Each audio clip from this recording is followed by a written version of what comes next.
Good morning student. मागच्या video लेक्चरमध्ये आपण नवीन पाठाला सुरुवात केली होती, जैवतंत्रज्ञानाची ओळख. त्यामध्ये आपण बघत होतो जैवतंत्रज्ञान. तर जैवतंत्रज्ञान म्हणजे काय, तर ते आपण बघितलं की नैसर्गिक गुणधर्माव्यतिरिक्त नवीन गुणधर्म धारण करणाऱ्या वनस्पती तसेच प्राणी यांची उत्पत्ती ज्या तंत्रज्ञानाच्या मदतीने झाली त्याला आपण जैवतंत्रज्ञान असे म्हणतो. त्यामध्ये आपण पहिला बघितला होता ते ऊती संवर्धन म्हणजेच टिश्यू कल्चर. की ऊती संवर्धन कशाला म्हणतात आणि ते कशासाठी केले जातात हे आपण मागच्या व्हिडिओ लेक्चरमध्ये बघितलं होतं. पुन्हा एकदा बघा, ऊती संवर्धन म्हणजेच काय, तर सजीवांच्या शरीराबाहेर, म्हणजे आपल्याला माहीत आहे की या ऊती कुठं उपलब्ध असतात, तर सजीवांच्या शरीराच्या आतमध्ये या ऊती असतात. परंतु ऊती संवर्धन करण्यासाठी त्या सजीवांच्या शरीराच्या बाहेर ज्या ठिकाणी निर्जंतुक व पोषक वातावरण असेल त्या ठिकाणी या ऊतींची वाढ केली जाते. त्यालाच आपण ऊती संवर्धन असे म्हणतो. संवर्धन म्हणजेच काय, तर वाढ करणे, आणि ऊती संवर्धन म्हणजेच काय, तर ऊतींची वाढ करणे, त्यालाच आपण ऊती संवर्धन असे म्हणतो. परंतु हे ऊती संवर्धन हे शरीराच्या आतमध्ये नाही, तर सजीवांच्या शरीराच्या बाहेर जिथे पोषक व निर्जंतुक वातावरण असेल अशा ठिकाणी ऊती संवर्धन शक्यतो केलेले आपल्याला दिसून येते. तर बघा, या ऊती संवर्धनामध्ये काही प्रक्रिया आहेत, म्हणजे त्याचा आपण म्हणतो की जलचक्र असतं, तशाच प्रकारचे या ऊती संवर्धनाचे सुद्धा काही चक्र असतं, ते बघूयात. आणि ऊती संवर्धनासाठी शक्यतो आपण जी माध्यम वापरतो ती काही माध्यम हे स्थायूरूप तर काही द्रवरूप असतात. तर यामध्ये बघा, पहिलं ते आहे खोड मूलारंभ. इथे लिहिते मी.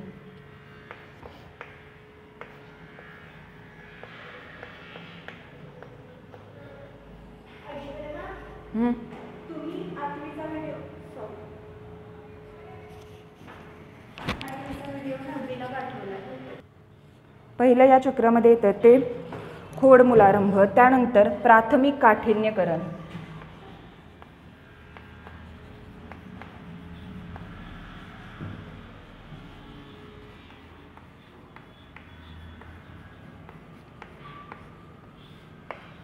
त्यानंतर आहे द्वितीय काठिन्यकरण.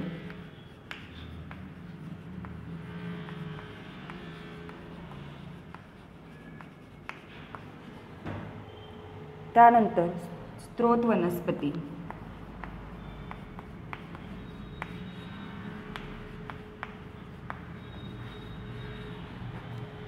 त्यानंतर स्त्रोत वनस्पतीचा कंद.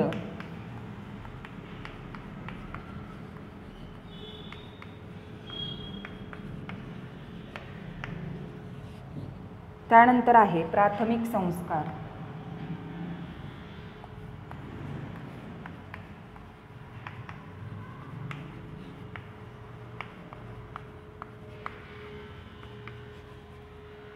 त्यानंतर आहे प्रजनन, विभाजन आणि बहुविधन. प्रजनन, विभाजन, बहुविधन. तर अशा प्रकारचे हे जे चक्र आहे हे आपल्याला ऊती संवर्धन प्रक्रियेमध्ये शक्यतो अशाच प्रकारे आपल्याला ऊती संवर्धनाची जी प्रक्रिया आहे ती पूर्ण करता येते. तर हे चक्र तुमच्या वहीमध्ये लिहून घ्या. तर यामध्ये बघा, एक फ्रेडरिक कॅम्पियन स्टुअर्ट नावाचे शास्त्रज्ञ होते.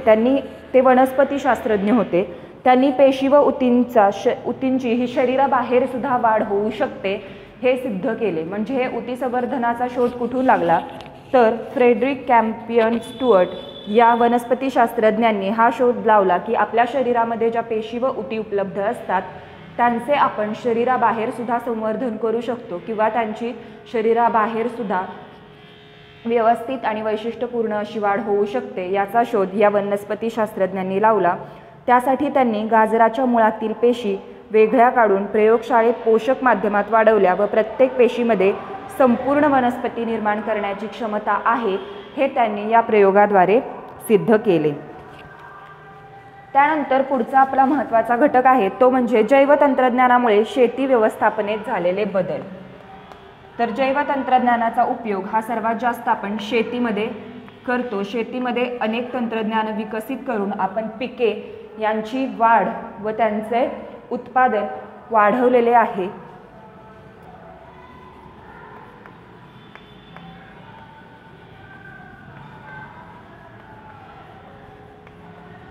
जैवतंत्रज्ञानामुळे शेती व्यवस्थापनात झालेले बदल. तर जैवतंत्रज्ञानाचा उपयोग आपण शेतीमध्ये अनेक प्रकारच्या पिकांचा पेशी संवर्धन करण्यासाठी, म्हणजे एका पिकापासून अनेक संकरित बी बियाणे तयार करण्यासाठी, तसेच पिकांची भरघोस वाढ होण्यासाठी आणि त्या वाढीपासून भरघोस उत्पादन मिळण्यासाठी आपण अनेक प्रकारच्या तंत्रज्ञानाचा आत्ता या आधुनिक शेतीसाठी वापर करतो. त्यामध्ये बघा, पहिला आहे पिकांच्या DNA मध्ये बदल घडवून आणून जनुकीय सुधारित वाण निर्माण केले जाते. पहिला काय आहे तर पिकांचे DNA जे आहे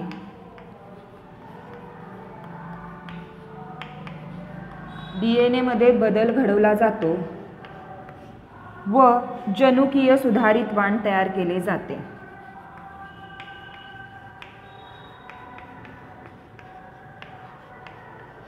आपण बघतोच अनेक पिकांच्या म्हणजेच मका असू द्या, गहू, तांदूळ, अनेक पिकांच्या आपल्याला वेगवेगळ्या जाती किंवा वेगवेगळ्या प्रकारचे वाण पाहायला मिळते. तर काही वाण हे नैसर्गिकरित्या उपलब्ध असतात, परंतु काही हे जनुकीय वाण म्हणजेच जैवतंत्रज्ञानापासून तयार केलेली जी पिके असतात किंवा जे वाण असतं त्याला आपण जनुकीय सुधारित वाण असे म्हणतो. आणि ते कशामुळे केले जाते तर पिकांचे जे DNA असतात त्याच्यामध्ये थोडासा बदल घडवून आणून असे सुधारित वाण तयार केले जाते.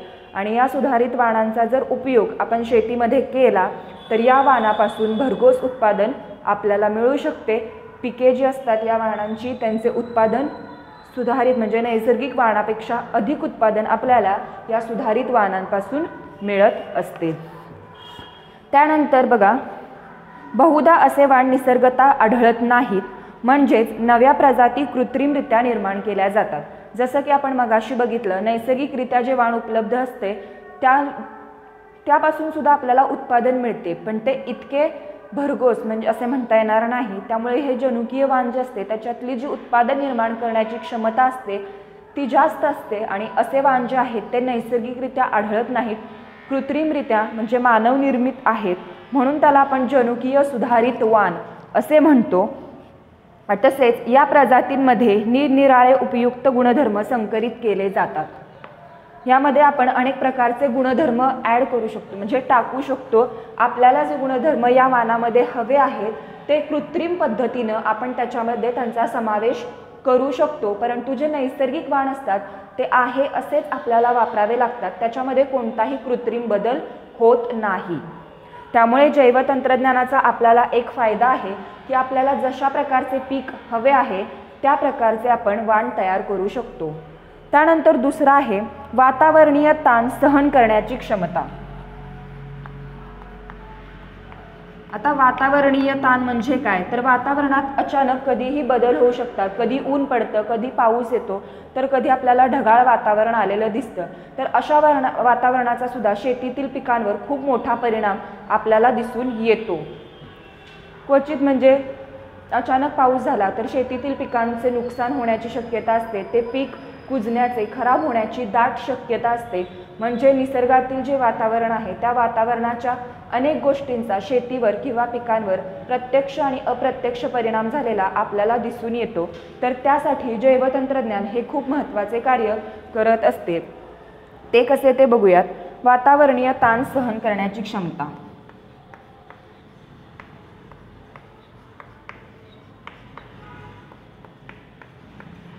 हे तुमच्या वहीमध्ये लिहून घ्या व्यवस्थितपणे, पॉईंट टू पॉईंट परीक्षेमध्ये विचारलं जातं. जैवतंत्रज्ञानामुळे शेती व्यवसायात कोणकोणते बदल झाले तर तुम्हाला सांगता आले पाहिजे की कोणकोणते बदल आपल्याला शेतीमध्ये जैवतंत्रज्ञानामुळे आढळून आले आहेत. तर यामध्ये बघा, सातत्याने बदलणारे तापमान म्हणजेच ओले व सुके दुष्काळ, बदलते हवामान, हे सर्व वातावरणीय ताण काही नैसर्गिक प्रजाती सहन करू शकत नाहीत. म्हणजे आपण बघा, जे नैसर्गिक पिकांचा म्हणजे नैसर्गिक बी बियाणांचा जो वापर आपण शेतीसाठी करतो, ती जी पिके असतात त्यांच्यावर ज्या भागात अधिक पाऊस झाला तर ती पिके खराब होण्याची, कुजण्याची शक्यता असते किंवा पाऊसच झाला नाही तरी ती पिके जळून जातात. म्हणजे हा जो वातावरणातला फरक आहे, हवामान बदल म्हणा, तापमान बदल म्हणा, हा प्रत्यक्षपणे आपल्याला नैसर्गिक वाणावर दिसून येतो. परंतु हे जे जनुकीय सुधारित वाण जे असतात, जे आपण जैवतंत्रज्ञानामुळे बनवतो, त्याच्यावर वातावरणीय ताण सहन करण्याची जी क्षमता असते ती खूप जास्त असते. त्यामुळे आपल्याला असे दिसून येते की ज्या भागामध्ये आपण या जनुकीय सुधारित वाणांचा उपयोग केलेला आहे तेथे जरी अधिक प्रमाणात पाऊस झाला किंवा अधिक प्रमाणात जरी दुष्काळ पडला तरी ती पिके काही कालावधीपर्यंत आहे तसाच तग धरू शकतात. त्यांच्यावर कोणतेही त्याचे दुष्परिणाम होत नाही किंवा आपल्याला त्याचं जास्त नुकसान होत नाही. त्यामुळेच शेतीमध्ये जनुकीय सुधारित वाणांचा जो वापर आहे तो वाढतलेला आपल्याला दिसून येतो. तसेच बघा, हे सर्व वातावरणीय जे ताण आहेत ते नैसर्गिक प्रजाती सहन करू शकत नाहीत, पण GM सुधारित प्रजाती मात्र यापैकी कोणत्याही प्रतिकूल परिस्थितीत वाढतात. GM म्हणजे काय, तर जनुकीय सुधारित वाण. याचा जर वापर आपण शेतीसाठी केला तर या प्रजाती वातावरणातील होणाऱ्या सर्व बदलांवर मात करून आहे असे म्हणजे पिकांचे भरघोस उत्पन्न आपल्याला त्याही परिस्थितीत देऊ शकतात.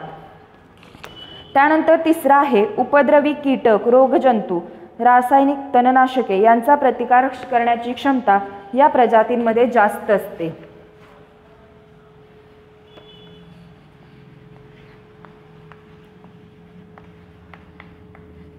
उपद्रवी कीटक, रोगजंतू,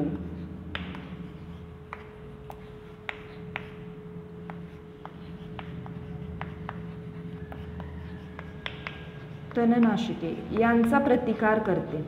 म्हणजे बघा, आपले जे नैसर्गिक वाण असतात त्यांच्यामध्ये साधारणतः काही पिकांवर बघा पटकी यांसारखे आजार आपल्याला दिसून येतात. तर ते आजार कशामुळे होतात, तर काही जे शेतीमध्ये जे उपद्रवी कीटक, रोगजंतू असतात त्यामुळे पिकांवर एक प्रकारचा रोग पडतो किंवा पिकां खराब होण्याची शक्यता असते. हे कीटक चांगले आलेले पीक खाऊन टाकतात.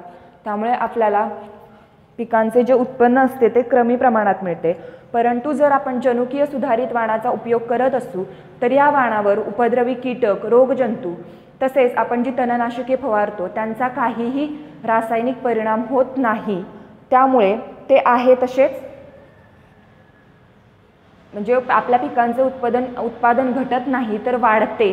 त्यामुळेच आपण जास्ती करून जनुकीय सुधारित वाणांचा वापर हा केला पाहिजे. आणि यांच्या या गुणधर्मामुळे वनस्पतींवर फवारण्यात येणारी जंतुनाशके, कीटकनाशके, तणनाशके अशा घातक रसायनांचा वापर सुद्धा आपल्याला या जनुकीय सुधारित वाणांमुळे टाळता येतो. कारण जे नैसर्गिक वाण असतात त्यांच्यावर आपण अनेक जंतुनाशके, तणनाशके फवारतो आणि त्यामुळे ते आपल्या आरोग्यासाठी धोकादायक असते. परंतु जर आपण जनुकीय सुधारित वाणांचा वापर केला तर त्यांच्यामध्ये आधीपासूनच रोगप्रतिकारक शक्ती म्हणता येईल ती उपलब्ध असल्यामुळे अशा कीटकनाशकांचा वापर जो आहे तो आपण कमी करतो आणि त्यामुळेच आपल्या आरोग्याला कोणताही धोका होत नाही.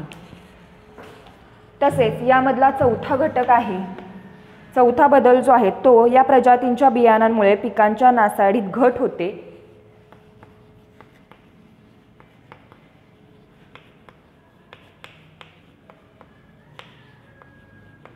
पिकांच्या नासाडीत घट होते व पोषण मूल्यात वाढ होते. इथे लिहिते मी बघा, पोषण मूल्यांमध्ये वाढ होते.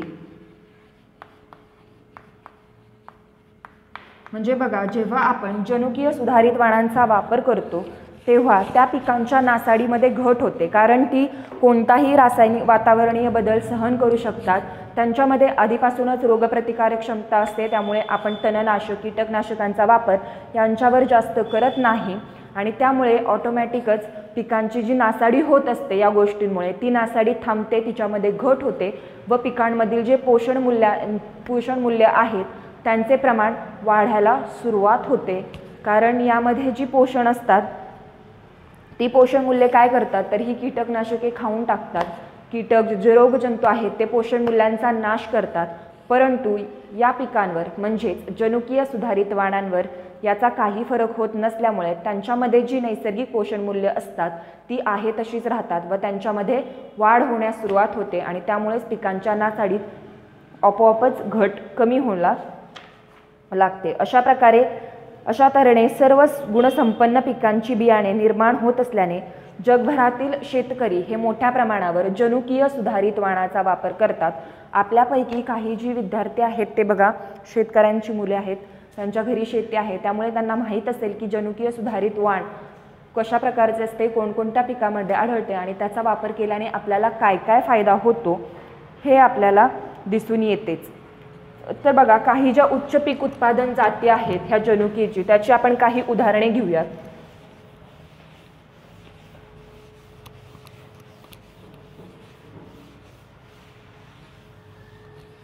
तर बघा काही ठराविक आणि महत्त्वाची उदाहरणे आहेत शेतीमध्ये जी पिके आपण जैव तंत्रज्ञान किंवा जनुकीय सुधारित वाण ज्यांचे आपण आत्ता सध्यासुद्धा शेतीमध्ये त्यांचा मोठ्या प्रमाणावर वापर करतो.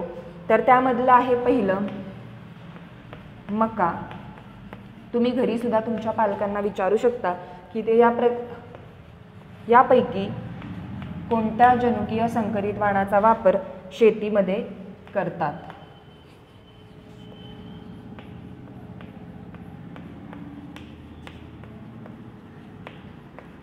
आणि तुम्ही तसेच जनुकीय सुधारित वाणांची तुम्ही यादीसुद्धा घरी तुमच्या ॲज अ होमवर्कमध्ये करू शकता. म्हणजे तुम्हालाही कळेल की पिकांमध्ये कोणकोणत्या नवीन जाती आहेत ज्या जनुकीय वाणांमुळे तयार केलेल्या आहेत.